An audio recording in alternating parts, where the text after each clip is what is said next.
इमाम अली अलैहिस्सलाम के बाद इमाम हसन अलैहिस्सलाम खलीफा बने, लेकिन उन्होंने भी फदक वापस नहीं लिया क्योंकि इनकी खिलाफत सिर्फ 6 महीनों तक रही और वो भी हुकूमत को स्टेबल करने में ही मसरूफ रहे क्योंकि मुआविया गद्दार जो सामने खड़ा था। इमाम हसन अलैहिस्सलाम की खिलाफत के बाद से लेकर हजरत उमर बिन अब्दुल अजीज के खलीफा बनने तक ये फदक की प्रॉपर्टी बनो उमैया के अंडर रही और उन्होंने इसका बहुत खूब फायदा उठाया। लेकिन हजरत उमर बिन अब्दुल अजीज ने खलीफा बनते ही ये प्रॉपर्टी हजरत फातिमा अलैहिस्सलाम की औलाद के हवाले कर दी। लेकिन हजरत उमर बिन अब्दुल अजीज की वफात के बाद ये प्रॉपर्टी दोबारा बनो उमैया के अंडर आ गई।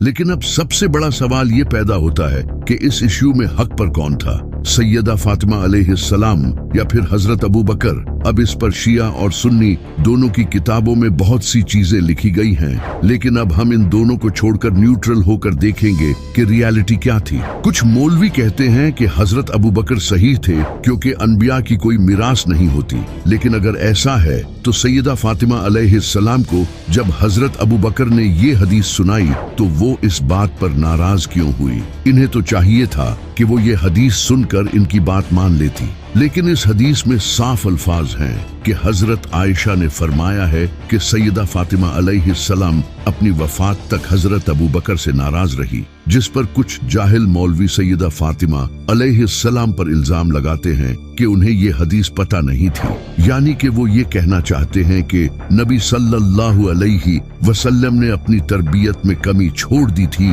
कि जो हदीस सहाबा को पता है वो नबी सल्लल्लाहु अलैहि वसल्लम की औलाद को नहीं पता, और वो औलाद जिसके बारे में नबी सल्लल्लाहु अलैहि वसल्लम ने फरमाया था कि फातिमा मेरे जिगर का टुकड़ा है, जिसने इसे तकलीफ दी उसने मुझे तकलीफ दी। फातिमा जन्नती औरतों की सरदार है। ये लोग सैयदा फातिमा अलैहिस्सलाम पर नहीं बल्कि नबी सल्लल्लाहु अलैहि वसल्लम पर इल्जाम लगा रहे हैं। ये नबी सल्लल्लाहु अलैहि वसल्लम की तौहीन है कि एक बात नबी सल्लल्लाहु अलैहि वसल्लम के सहाबा को मालूम है और वो आपकी औलाद को मालूम नहीं। सिर्फ सैयदा फातिमा अलैहिस्सलाम ही नहीं बल्कि नबी सल्लल्लाहु अलैहि वसल्लम की बीवियों ने भी आप सल्लल्लाहु अलैहि वसल्लम की वफात के बाद हजरत अबू बकर रज़ी अल्लाह तआला अन्हु से आप सल्लल्लाहु अलैहि वसल्लम की विरासत में से हिस्सा मांगा था।